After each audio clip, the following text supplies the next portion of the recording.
Hello and welcome to the Pickup WNBA podcast. I'm your host, Cathryn Naiker. And I'm your other host, Freddie Rivas. What's up? And this is episode 91, baby. 91. Let's go. 91. Happy Olympics. Happy Olympics. We're, midway into the Olympics right now. I've been having a lot of fun watching these games this year.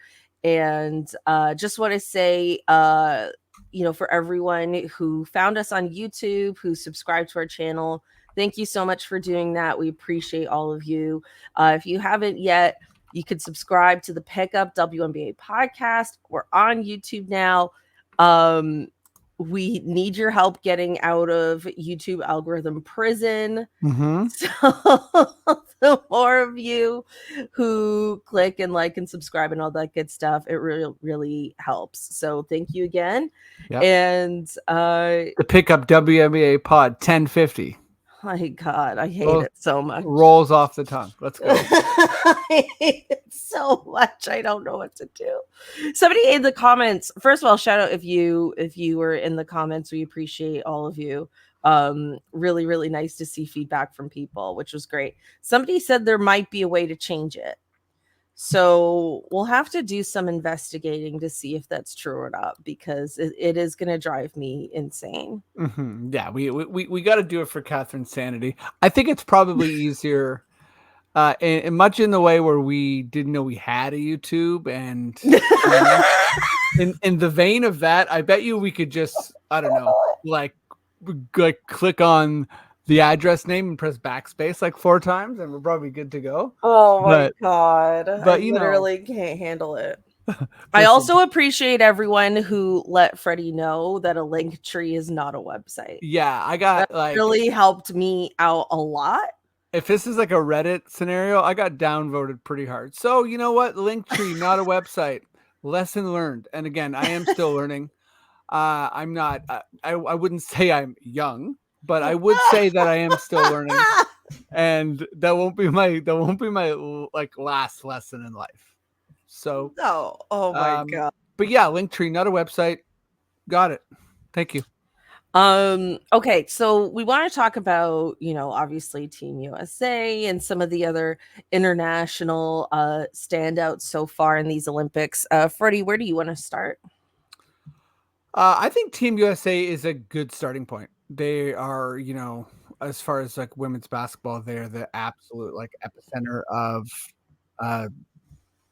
news, and rightfully so. They're dominant. I think I saw earlier today, and please, correct me if I'm wrong, Cathryn, or anyone in the comments, but with their win today, I think they're 58 wins in a row.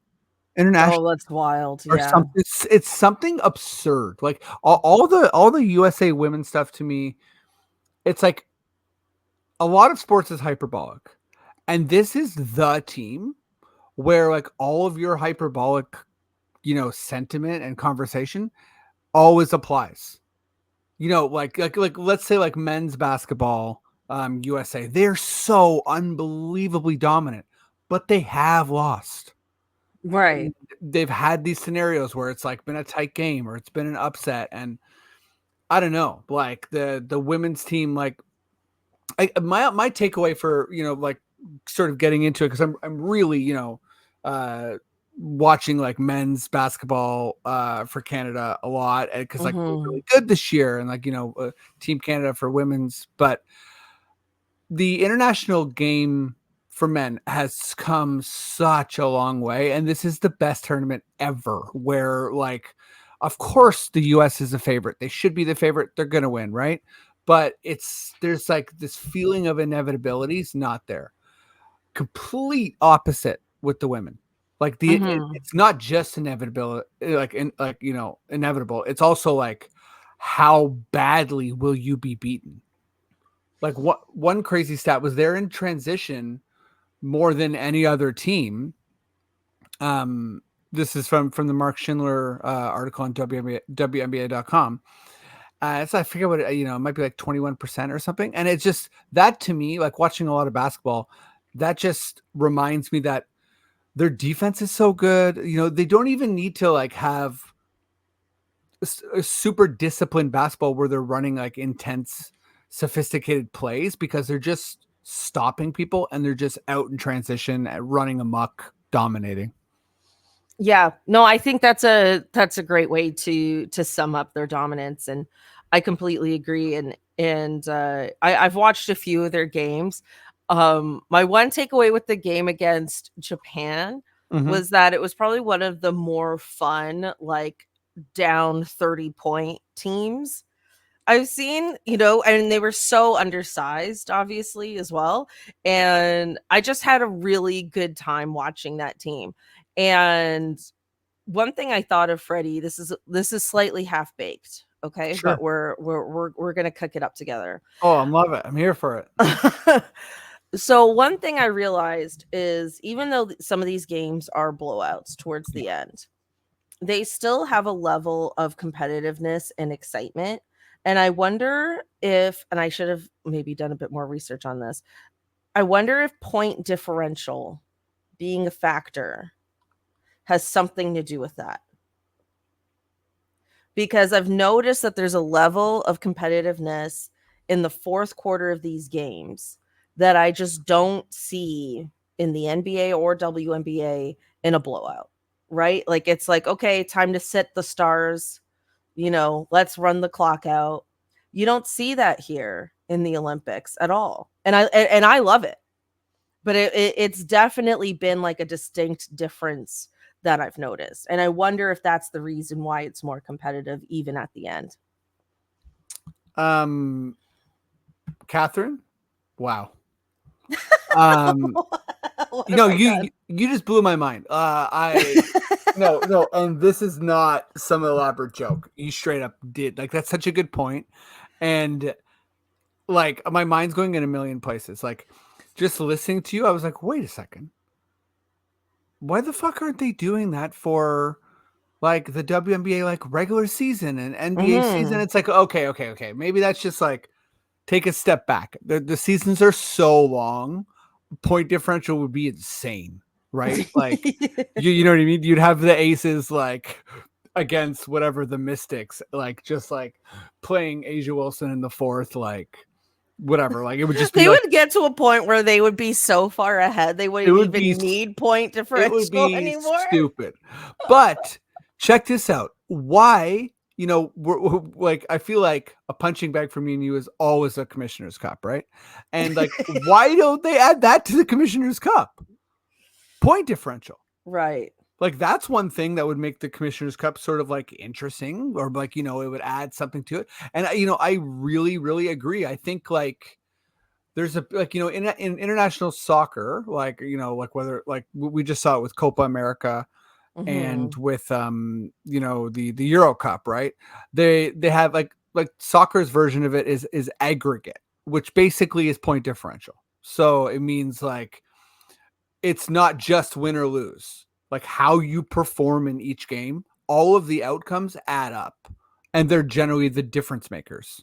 Right. So, I mean, yeah, I think you're really, really onto something. And I do think that it makes a blowout still entertaining in a way for sure. Like, because basically you don't know how much it's going to matter or not. Like, we'll get to it, but Team Canada was eliminated after their third loss. They played Nigeria today, Mhm. August 4th. And yeah, so like at one point the commentator was like, they need to go on a huge run. Their only chance of even being in the knockout stage is if they beat Nigeria by more than 10 points. At that point, they were down 10 points in the third. So it was like, Right. not going to happen. But it did make me think like, wow, this, if you're Team Canada, it's like this, it's basketball. You can go on a huge run. Like it's possible. Anyways, great point. That's all. Well, I mean, I do think that it would make, the Commissioner's Cup and or the in-season tournament, because all of these things have been about how do we make the regular season more interesting. Mm-hmm. And I actually think point differential would be the thing that would make it more interesting, right? Like you could have select games throughout the season. I mean, I don't know. I feel like Well, it's perfect for tournament maybe we setting. need to do a deep dive on this another day where we really like hash it out. Mm-hmm. But anyway, half baked. Maybe we, we leave it in the oven. Maybe we've just like mixed the dough and now it's gonna proof for a few hours, and we'll come back to it on another episode maybe. I love And it. we'll really work out the kinks. Like that might be like a really fun like off season exercise to do I love it. The baked bread is rising. for 6 months. We're baking it. This is a 6-month bake, the everyone. leaven, or wait, the lead, the leaven? Leaven? Leaven? Is that a word? Is that a real thing? That's a the word. leaven rises? Not quite, but it's all Okay. good. Shit, my bad. Well, whatever. I love the smell of baked bread in the morning. You know what I mean? If I walk into a place, All it's right, like all fresh right. bread, I'm like, We should move on. go. Where do you want to start? I was going to talk about the other international teams that have been doing really well. Yeah. Let's talk. Okay, so I want to talk about Emma Meesman for a second. So she's playing for Belgium. She's been killing it. She's been one of the biggest stars in the whole women's tournament. I have this really funny thing to tell you about. So I was watching this game, and because we're in Canada and we have this thing here called CBC Gem, which is, I guess, the equivalent of like the NBC like Peacock app, right, for us to watch the Olympics on. And I don't know what broadcast they were like tapping into, if it was the American broadcast, and this description sounds familiar to you, let me know. But this guy, I've never heard him before, just kept speaking in like exclamation points. Huge. It was like so weird and jarring. It was like, Asia Wilson has the ball.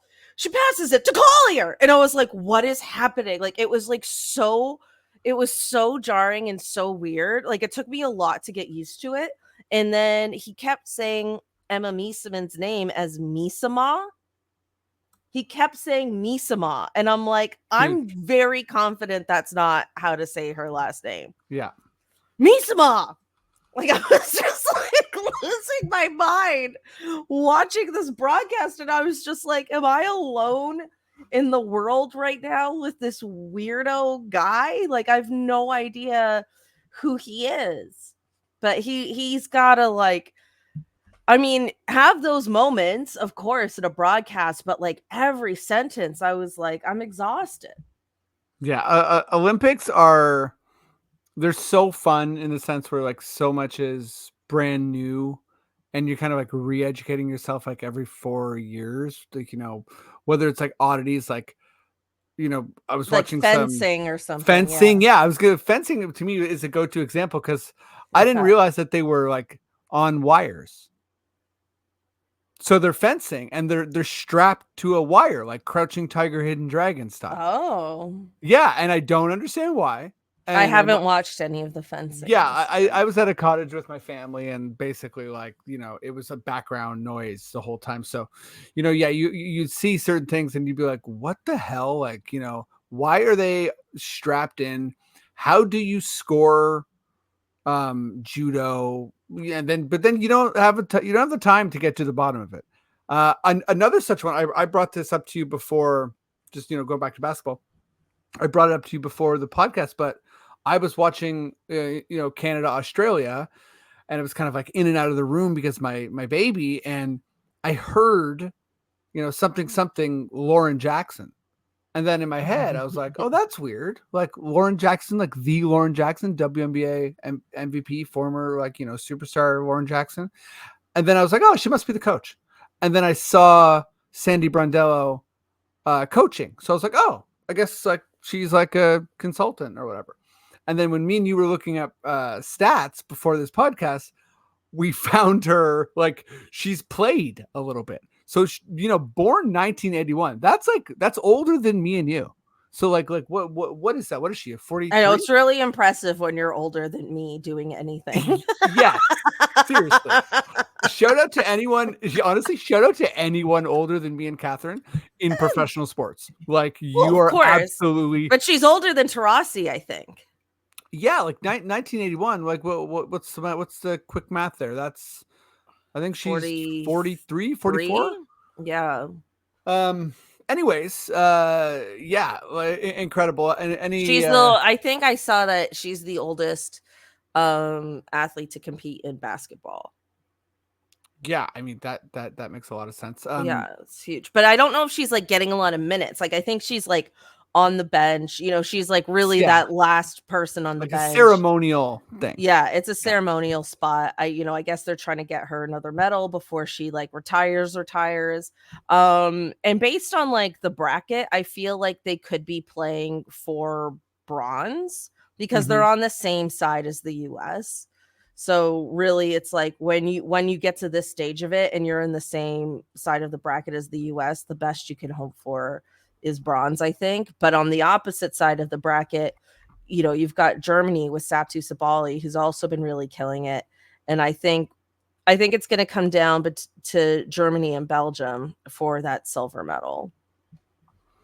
Yeah, I think you have a good read on it.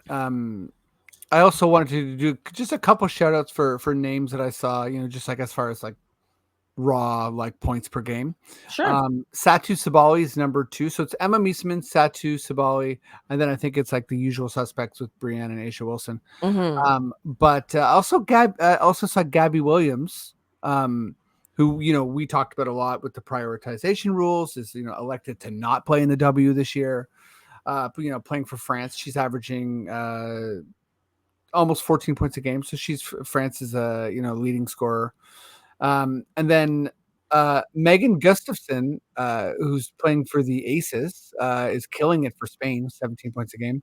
And then Lena Rodriguez, who I'm always interested in to put in the people where I'm like, I don't even know if Lena Rodriguez is in the W. I'm going to do Mm-hmm. a quick search, but yeah, this is fun for just like watching. Like it's always a reminder of how elite a league like the W is. And me and you, we're gonna get to experience like, well, everyone's gonna get to experience the expansion, but like with a team coming to our city, it makes you think about like how many other talented people not in the W are going to be able to sort of like get a roster spot, right? Right. So yeah. Very cool. I want to move on and talk about the 3-on-3 tournament for a bit. So the 3-on-3 tournament has been, let's say, interesting. The US team lost their first 3 games, but now they've figured it out. They've come back. I believe they beat Canada today, which really sucks. Bastards. But I feel like it's raised a lot of questions around who they picked for the team, how much time they need together prior to coming to the Olympics, in terms of like building up chemistry with that roster and not just like putting, 4 players together who have never really played before, where like maybe that's easier to do with 5-on-5 basketball and harder to do 3-on-3. We talked about how it was boring to watch during the All-Star game. And I have found this tournament also to be quite boring to watch. And even with like stakes as high as the Olympics. I love how dry that was. Like you could tell that you legit gave it another chance. And it's like, I found it boring, back when, but I should let you know that I've since given it another chance. And I do, in fact, find it just as boring. Yeah, I really do. And I'm with you. It's like yeah. I think it's relatable. Sorry, I'm cutting you off a bit, but yeah, I No. think it's relatable from a pickup perspective. Like, I was watching some of the Team USA, and it's like, this is how the world plays basketball. Like we all, of course, some people are in like leagues, and and like in my like Tuesday run that I haven't gone to in a year. It's like we play 4-on-4, right? And then I've played a lot of 5-on-5, but really, for the most part, when you play basketball, it's sort of hard to get like that level of organization. So everyone does play 3-on-3. So it is, clearing it, all that kind of stuff. But at the end of the day, it's just sort of, I don't know. Like, I think maybe I'm too used to 5-on-5, like from a professional standpoint, that I'm like, why does basketball need a second category? Like I'm not sure that it does. Right, because there are sports that aren't in the Olympics, like baseball's not in the Olympics and stuff like that. So I think Yeah, people right. are like, maybe we could have, brought in a new sport rather than expanding an existing one. But I Mm-hmm. have a solution, Freddie, because I've been Okay. thinking about this. And so I think, so what I've read is that the Olympics have been trying to bring more quote unquote urban sports into the Olympics. That's why there's skateboarding. That's why there's breakdancing now and stuff like that. And I think Mm-hmm. 3-on-3 basketball is a part of that. However, when I watch skateboarding, which I don't watch otherwise, right? Like it is an immersive experience in terms of the layout of, I don't know if you call it a court or just whatever it is that they're always jumping off of. Let's call it a court. The layout of that, even what they wear, the music. And I realize like 3-on-3 basketball, the way they've set it up does not feel like street ball at all. And I think that's the part that's missing. I think they should make it a different court surface, like a cement concrete court surface. Like, because Okay. they do this in tennis, right? Like Wimbledon is grass court, French Open Hmm. is clay court, right? Et cetera, et cetera. So I feel like making it a different court surface immediately differentiates it as like a different type of basketball. Right. And then you have like in tennis, it's like there's players that have excelled on grass. There's players that have excelled on clay. There's players that have excelled on the more neutral surface. I'm sorry, I don't know what it's called, like the U.S. Open. Right. Right. I think that would give it a whole other vibe. And I think if you pumped in the music hard and were just slightly looser on the fouls, now we've got a game. Now we've got a basketball experience that is completely different from the 5-on-5. Uh, I'm with you. B, I love how many changes you needed to make this sport not boring. So for you, you're like, listen, jazz up the court, pump in the music, kill the fouls. I didn't say kill the No, fouls. no, but I love how much you're like, I'm gonna make this work, but I will say there needs to be some wholesale changes, and Yeah. I think I mean you're right. It's lacking. By the way, Because for if it's supposed to emulate street ball, then it should be street ball. Like we need Rucker Park's finest in this competition, if that's what it was meant to be. or like our last podcast, like throw in some other like the 3-point contest, like throw in some like other versions of basketball, like horse, like whatever, like just A if gold medal in a 3-point shootout would be wild. right skills competition. Imagine like Well, just now like it's like track and field where you have like all these different like smaller events I within love it. within the whole athletics umbrella. Yeah, I mean, we've got synchronized swimming in Right? addition to swimming. I said this It's on so my it's so wild to me how in swimming every race is a medal. I know. That's It's like what it's a lot. you're like Michael Phelps, most decorated athlete, and then you look and it's like 100-meter backstroke, 110-meter backstroke, 100 Butterfly, yeah, 112 whatever. butterfly, Freestyle. like yeah, cannonball, minimal splash, and it's like okay, this is too many categories going on. But I said this on my NBA pod, but for other like basketball related things, why not? And this is just getting a little bit silly here, but um, have a gymnastics type thing, but the ball is a part of it. So it's like Go on. they're doing tricks with the ball, they're doing handstands on the ball. Like it's just like it's like an interpretive dance. Like you could bring in some like and one mixtape stuff, like doing tricks. Well, now you've got like dunking. That would be the obvious one. Sure, dunking, but no, I mean like sort of But like there are basketball players who like are mainly dunkers. I mean, like yeah, like that would be one. But I mean, like so, like in the same way that there in gymnastics, there's ribbon, instead of a How are ribbon. you gonna you're gonna ribbon with it, like bouncing the basketball and Well, then it's a ribboning ball. around It's it? a ball. Someone could do a flip, catch it on their feet. Like, listen, people could do tricks. So All right. let let them get in there We know you are a clown yeah, professionally. for sure. Get some clowns in there. That's another thing they can do. Jazz it up. How are you going to jazz up 3-on-3? The ref's a clown. Let's go. You know what I'm saying? It's like the ref has clown shoes. The whistle's a little freaking squirt. You know what I mean? Like, let's go. Like, yeah, you know what I mean? The like the the refs got What's the wrong? refs like if you're going too slow, the ref just like lays down, falls asleep, like That's so weird. like How could you be going too slow? I don't know. So the ref could like grab the ball, pop it, do whatever, have some fun. Let us know in the comments if you think the ref should be a clown, and also if you are really into this 3-on-3 competition. I'm so sorry that we have just ripped on it. And I will say with Stewie in Collier's league, I'm forcing myself to get into it because Oh. that's different. It's gonna be like only 30 players, and it's gonna be really cool. I also feel like I want it to be successful. Like I want that to be.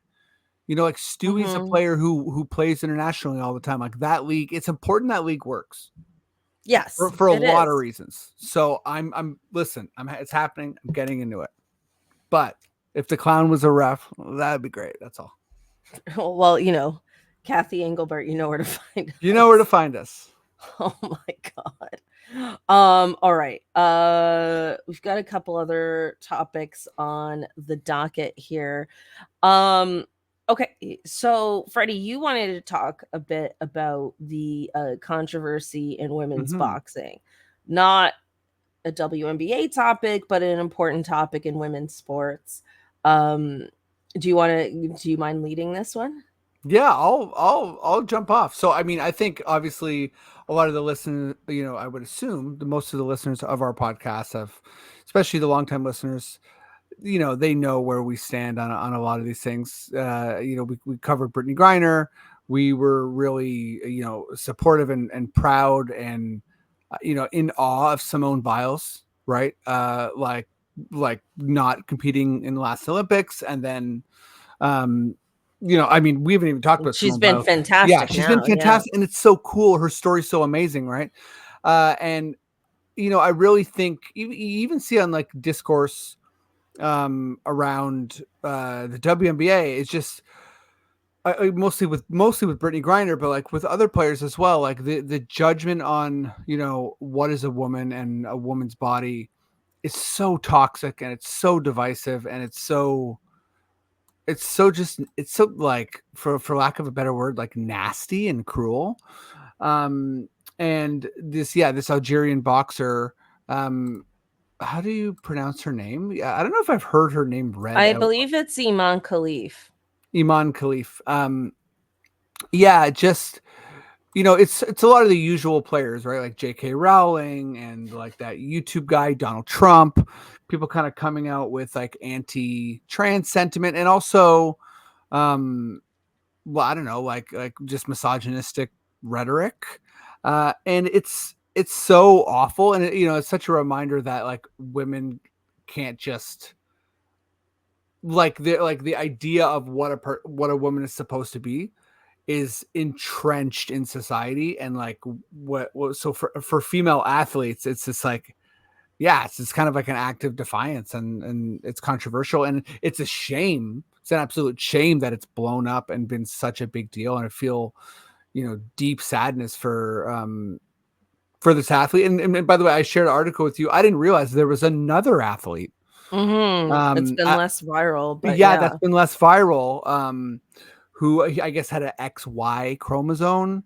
By the way, I didn't even realize that these tests, these Yeah, her XY name's chromosomes Lin Yu-ting of Taiwan, of Taiwan. also a boxer who was essentially accused of the same, like basically they did these tests and they have XY chromosomes as opposed to the regular XX chromosomes that women have, but there are exceptions where women can have XY chromosomes.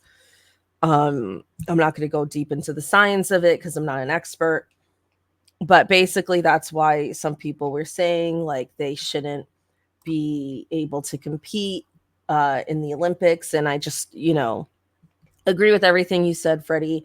Also, this is not new to the Olympics. This has happened before. There was a South African runner, and Yes, I remember. that Yeah. I'm blanking on her name, and she was going through the same thing, and the Olympics actually did stop her from competing as a result, and she sued the Olympics and was embroiled in like a very long lawsuit, and she lost, unfortunately. And it, this whole, stupidity, like it cost her her entire career. It's horrible. And yeah, it is horrible. And they never do this to male athletes, They don't. Yeah. right? It's like They're not like, oh, like it's never like, oh wow, when what that athlete's too strong. They must have been born a woman. yeah.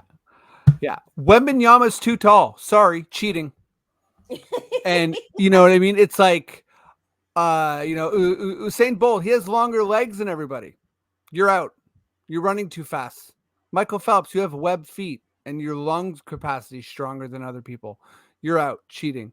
And yeah, I Yeah, bet like most athletes have genetic advantages. That's why they're especially the athletes. best ones. And Yeah, that's why they're we athletes. saw it with Venus and Serena, right? And I think there's a big race element here too, where I think it happens with black athletes a lot, where um, there's this idea. Even Simone Biles, I remember, like, oddly enough, it was also an Italian coach, but like early on, they were like, she's too athletic, Yeah, and like I how is remember that being like, she's possible? too athletic. Like, we're in sports, but She's 4'8". I know like I that haven't been 4'8" since I was a child. yeah, straight I'm up. 5'10" now for context. But yeah. Yeah, 4'8". I mean, that's a good height to be in her. Well, and the height that she gets. Oh my god. Like it like I was watching her thinking like I bet she could lay up a basketball like with her foot. Talk about your tricks. I mean, honestly, But we need the gymnasts to do it, if you not gave Simone basketball Biles a players. basketball, I promise you, she'd be entertaining. Like, Oh, hell yeah. you know what I mean? Anyways, I don't think I have anything remarkable to say on this. Just that it's upsetting. It's sad. We do cover, women's basketball, but I think, women's sports it's always embroiled in this kind of like shitty, I don't know, just like bigotry, I guess. So it's unfortunately, I thought it'd be good for us to bring it up because it is relevant as far as like Mhm. the ongoing, gross discourse. Well, we want to stand up for the right things and we want to be pro the advancement of women's sports as a whole, even though basketball is their specialty. I mean, yeah, just one last thing that, like, about this whole situation that bugged me that I just feel like I have to comment on is all these people who are saying it's not fair for them to compete.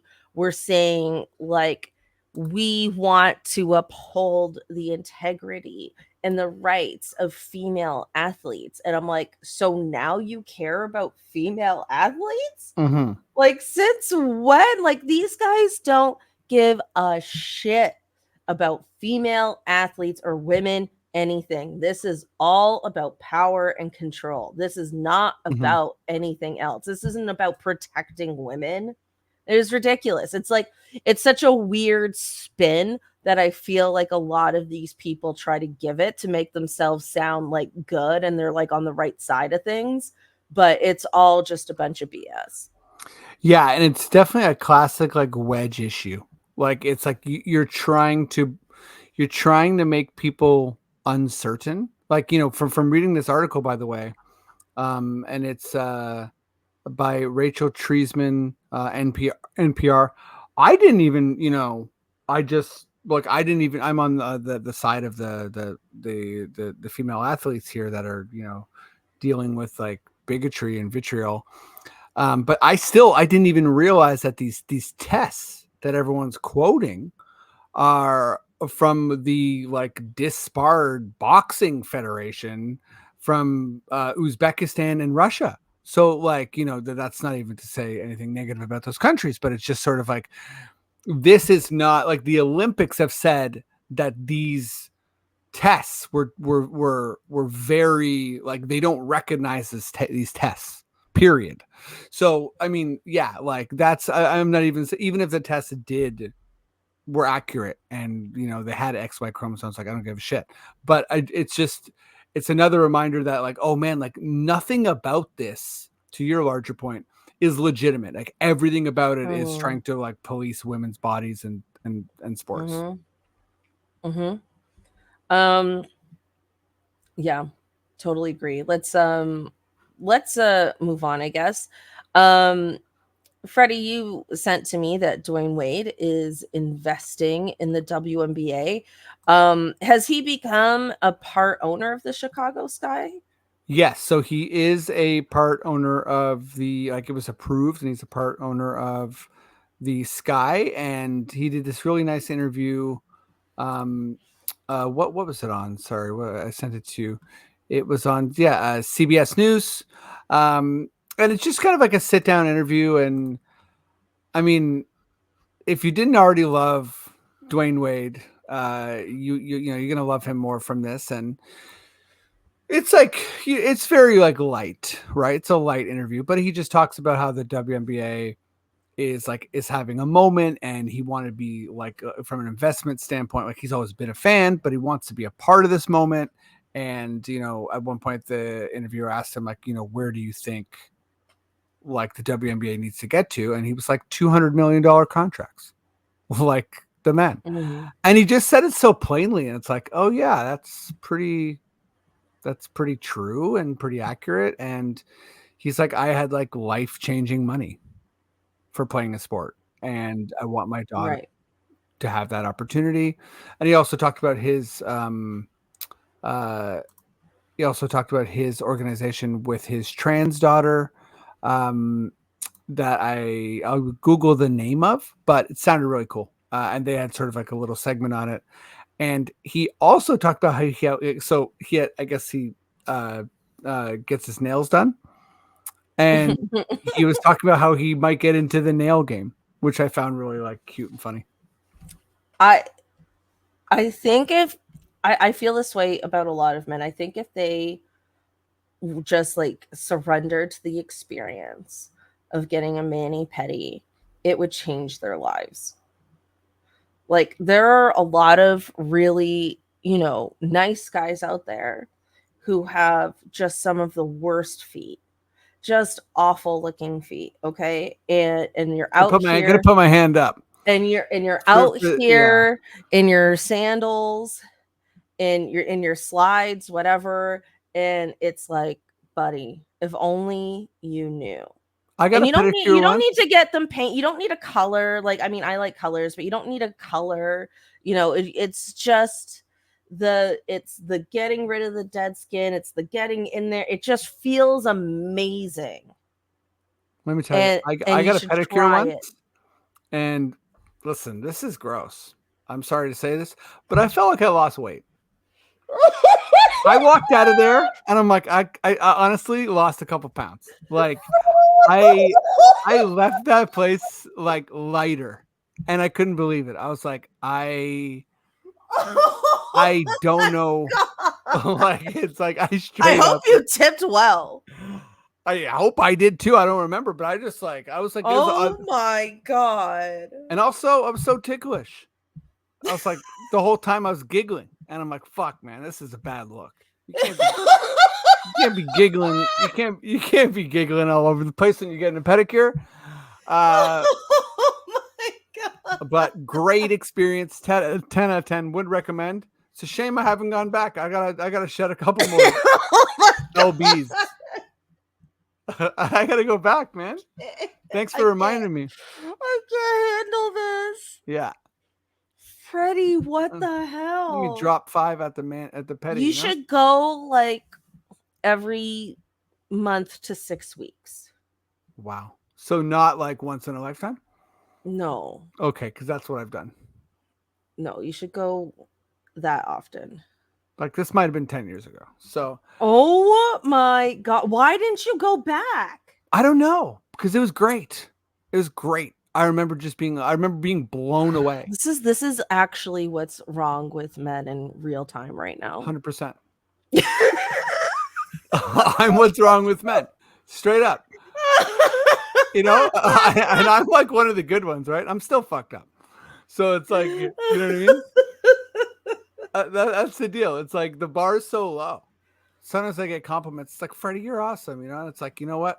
I'm not. And we're all bad. And this is a long way to go. Oh man.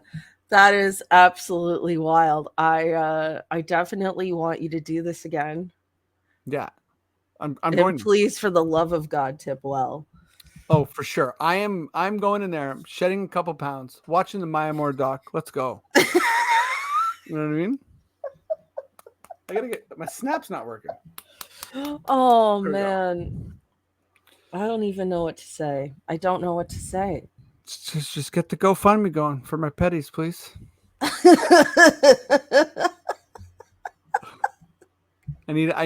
Listen, I'm gonna get a petty. Look. And I'm getting Hello Kitty nails. Let's go.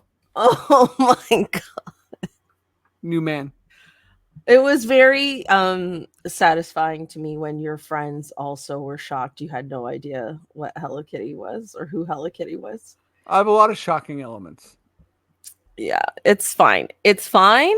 I'm still learning. You know what? Maybe one day if we get on Patreon, you can really video document this experience. I'm just kidding. I don't think anyone wants to see that. But no, I do think maybe I could chronicle some of the things I need to learn, such as Linktree, not a website. Petties, you're allowed to do it more than every 10 years. Oh my God. Stuff like that. Yeah. And you don't have to paint your nails, but you could. Why not? There you go. Okay. Wow. Well, I guess it's time for Freddie's fun question, although we've had many moments like that throughout this episode. Okay, take it away. Okay, my fun question. Here we go.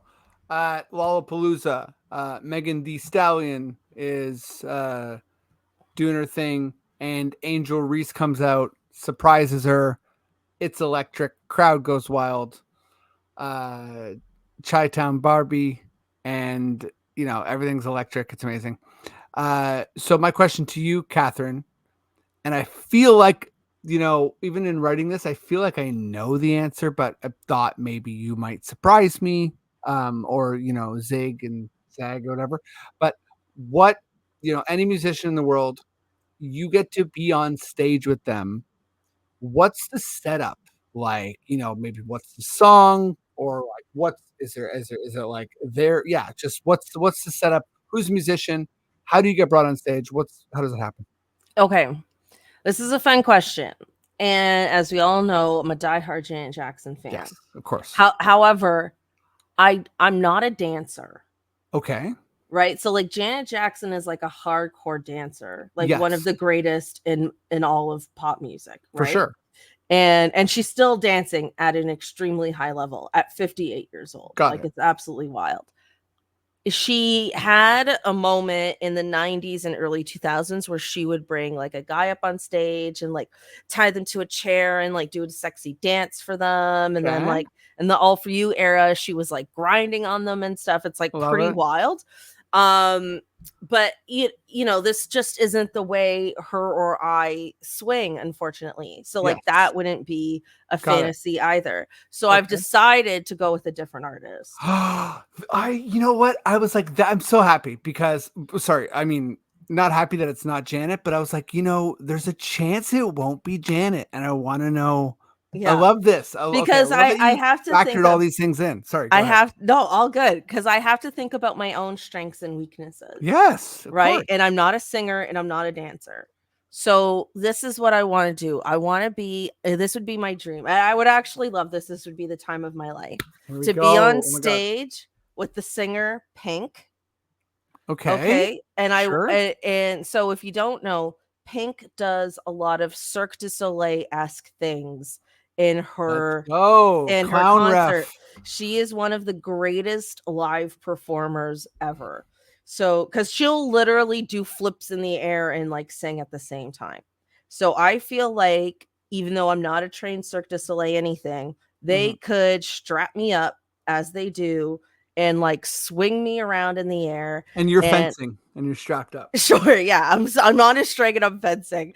No, but that like I'm just like flying over the crowd, and then Pink is also flying over the crowd, and she's like singing, and I'm just like, what, having like the time of my life. I think that would be like the coolest thing.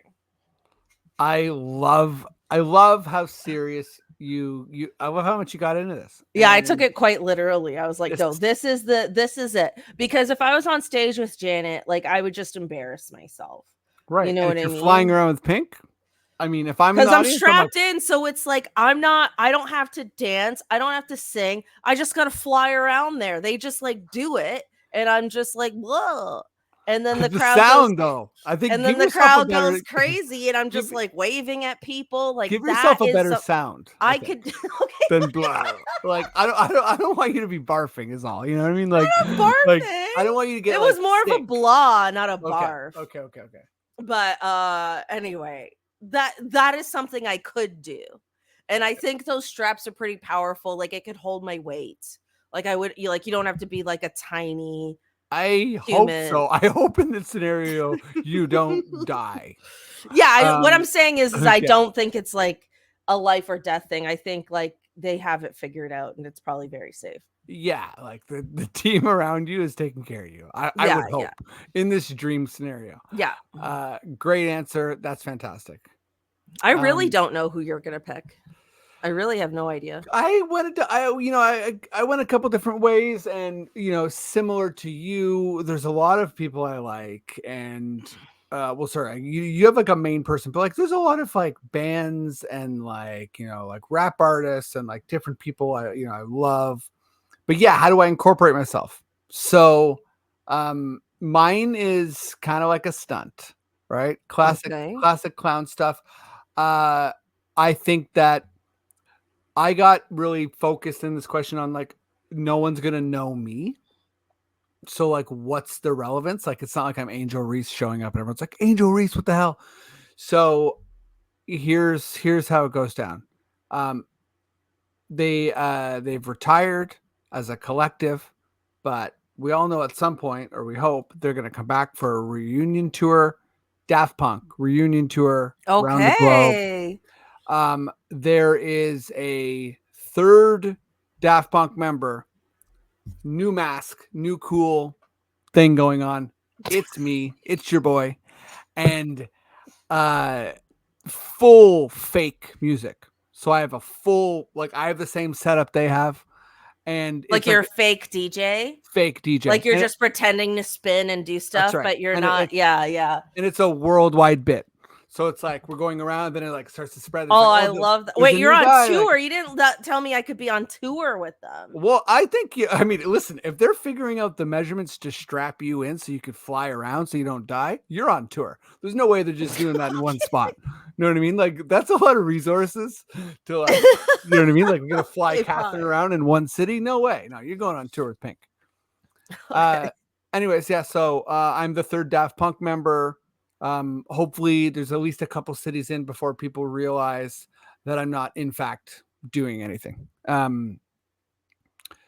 Lightly inspired, just I as I was talking about it, comedian Nathan Fielder. If you're Mm. bored, go on YouTube, look at Mac DeMarco, who's a sort of like an indie rocker. He brought Nathan Fielder with him, I think, on like 3 performances. One of them was Conan, I'm pretty sure. And uh Nathan was pretending to play an instrument, and the camera did it really well. Like they didn't focus on him too much. He was sort of in the background, but the whole time during the performance, he was just like tuning his guitar, and it was hilarious and amazing. Wow. It was great. Anyways, I'm the Yeah. third Daft Punk member. I'm DJing. I'm having a good time. I love that. I would go. I would hope you would bring me backstage. Definitely. I'd have a helmet for you for sure. Oh my god, yeah. I don't know what I could do for you on my end with Pink, but we'll figure something out. Just don't barf on me when you're flying around, you know? No, I wasn't. That wasn't the sound. That wasn't the sound. Oh, get your buckets. Here comes Cathryn. I hate you. I can't believe that's your mental image. All right, we gotta end this Yeah. here. We've been very silly all day. Okay. Thank you everyone for listening. Hope you enjoyed this episode. Please like, subscribe, share with your friends, all that good stuff. You can follow us on social media at the Pickup WNBA Pod on your social medias. Freddie runs that, so thank you, Freddie, for helping us with that. And yeah, anything else? Yeah, I'm pumped. We will be back on the 12th of August, and the season officially gets going again on the 15th. So, yeah, very unique thing to have the Olympics right in the middle of the season. So, I hope a lot of people who are injured are healthy, and yeah, I hope the um, second half of the W season is like as amazing and electric as the first. Awesome. Thanks, everyone. Thanks, everybody. Bye. Peace.